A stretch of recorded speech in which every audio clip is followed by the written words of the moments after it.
Olá, meu nome é Natália de Lucena Godoy Costa, sou estudante do 4º ano de Medicina da Unicesumar, na cidade de Maringá, Paraná, e faço parte do programa PIBIC.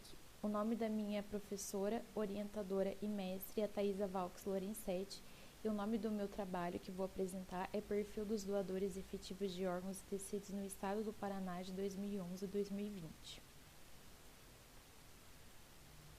Então, o transplante de órgãos e tecidos é um processo que ocorre pela doação de um órgão ou tecido de um doador, sendo considerado como única terapêutica para o tratamento de diversas patologias crônicas e incapacitantes.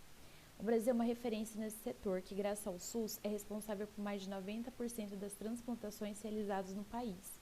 E o Paraná é um estado que se destaca como exemplo na prática de transplantação e doações para o país nos últimos anos.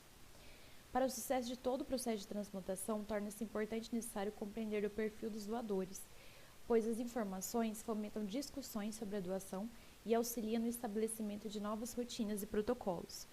O doador efetivo é definido como um paciente que tem o diagnóstico de morte cefálica e que possua autorização familiar para o processo de doação. Então, assumindo que o Paraná seja um exemplo para o Brasil em número de transplantes, avaliar o seu perfil de doadores e doações auxilia a compreender e melhorar o número de doações não apenas no estado, mas em todo o país.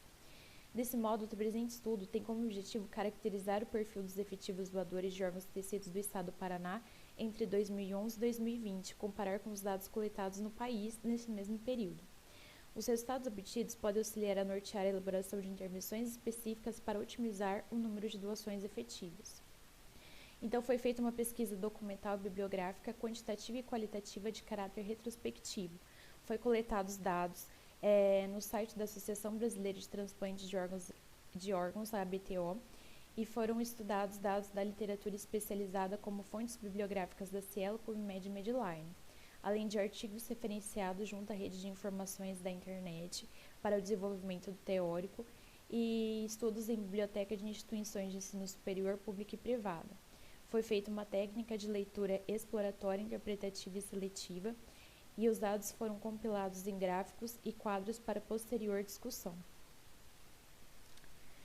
Então, no Brasil de 2011 e 2020, de todos os doadores em potencial no país, apenas 30,44% foram efetivos, com uma média nesse período de 59,30% serem do sexo masculino e 40,70% do sexo feminino. No estado do Paraná, o padrão nesse mesmo período foi similar ao do país.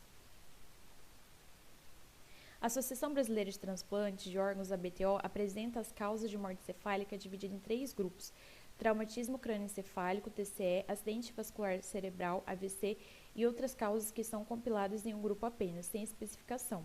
No Brasil, entre 2011 e 2020, houve uma média analisada em 35,8% de morte cefálica causada por TCE, aproximando-se do valor do Paraná, com padrão similar ao do país, com média de 35,68%. Em relação ao AVC, o país apresentou uma média de 10,4% a mais do que o estado do Paraná. Porém, em relação a outras causas que levaram à morte cefálica, o Paraná apresentou uma média de 11,87% a mais do que o Brasil. Em relação à tipagem sanguínea, tais valores evidenciam que a maioria dos doadores efetivos apresenta o tipo O, tanto no Brasil como um todo como no Paraná. No Brasil, a média menor no percentual de doadores encontra-se nos extremos das idades, e a grande concentração de doadores ao longo dos anos encontra-se entre 18 e 65 anos.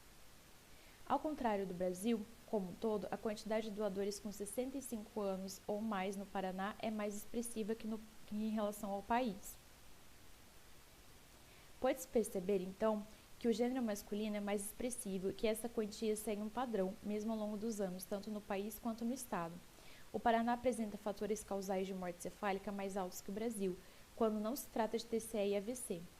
Percebeu-se que o número elevado de doadores efetivos é do tipo sanguíneo O, tanto no Brasil quanto no Paraná, e que a faixa etária mais prevalente para a doação efetiva encontra-se entre 18 e 60 anos no Brasil e 18 a 65 anos no Paraná. Todas as informações são importantes para analisar a situação do Estado perante o país e, por conseguinte, como poderia haver melhora na saúde pública em relação aos transplantes de órgãos e tecidos. Essas foram as referências utilizadas, os meus agradecimentos, e seria isso. Muito obrigada.